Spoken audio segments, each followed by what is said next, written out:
एक बार की बात है, एक गुरु और शिष्य जंगल के रास्ते से कहीं जा रहे थे तो रास्ते में शाम होने लगी और उनको पानी की प्यास लगी तो पास में एक गांव आया और जैसे ही वह गांव में पहुंचे तो देखा कि एक झोपड़ी थी। वो झोपड़ी की तरफ गए और उन्होंने आवाज लगाई। तभी एक आदमी और उनकी पत्नी साथ ही साथ में उनके 3 बच्चे भी आए जो फटे पुराने कपड़े पहने हुए थे।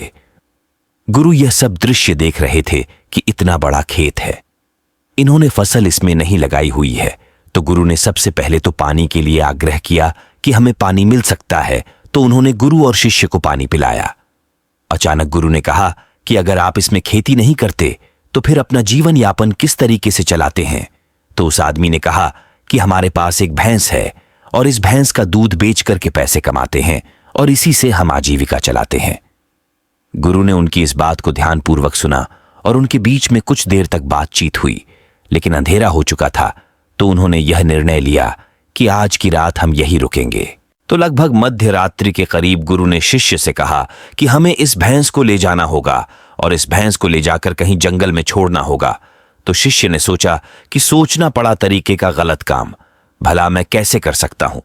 अगर मैं इस भैंस को लेकर के जाऊंगा तो यह आदमी बाद में अपना जीवन यापन कैसे करेगा? लेकिन गुरु का आदेश था, उसको करना पड़ा। वह अपने गुरु के साथ चला गया और आधी रात को गुरु और शिष्य निकल लिए, लेकिन भैंस को भी अपने साथ ले आए और बहुत दूर छोड़ दिया ताकि वहां से भैंस वापस अपने गांव में ना आ सके। तकरीबन 10 साल बाद जब वह शिष्य भी गुरु बन चुका था और दीक्षा देने का काम भी करने लग गया था, तो उसने सोचा कि 10 साल पहले मुझसे जो गलती हुई थी, आदमी के पास जाना चाहिए। वह उस आदमी के पास जाता है, लेकिन वहां पहुंचकर वह देखता है कि खेत में फसलें लहरा रही हैं और बगीचे लगे हुए हैं।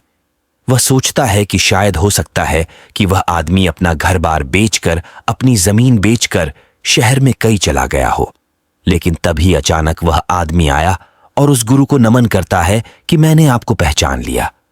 बरसों पहले आप और आपके गुरु साथ आए थे, लेकिन उस दिन रात को अचानक पता नहीं क्या हुआ कि हमारी भैंस हमें छोड़कर चली गई और अब हमें कोई दूसरा काम करना था जिससे हमारी आजीविका पुनः सुचारू रूप से चल सके। लेकिन हमारे पास कोई विकल्प नहीं था, तो मैं जंगल से लकड़ियां काट के लाता था और उसी से जीवन यापन करता था। मैंने बहुत मेहनत की, आम के बगीचे लगाए। धीरे धीरे आम के बगीचे से लोग आम खरीदने लगे और धीरे धीरे मेरा आम का बगीचा बड़ा होने लगा और मुझे अच्छे खासे फल और उनसे पैसे मिलने लगे और मेरा बिजनेस बढ़ता गया, मेरा काम बढ़ता गया। अंततः यह जो आप देख रहे हैं वह 10 सालों की मेहनत का नतीजा है।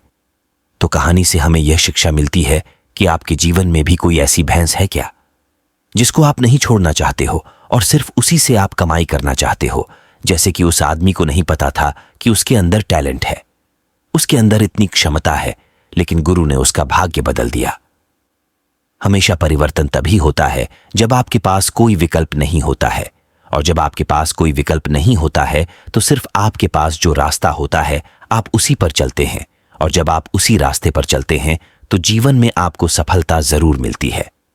अंत में यही कहूंगा, इस तरह की कहानियों को पढ़ते रहिए। मोटिवेशनल कीड़ा आपका स्वागत करता है। धन्यवाद।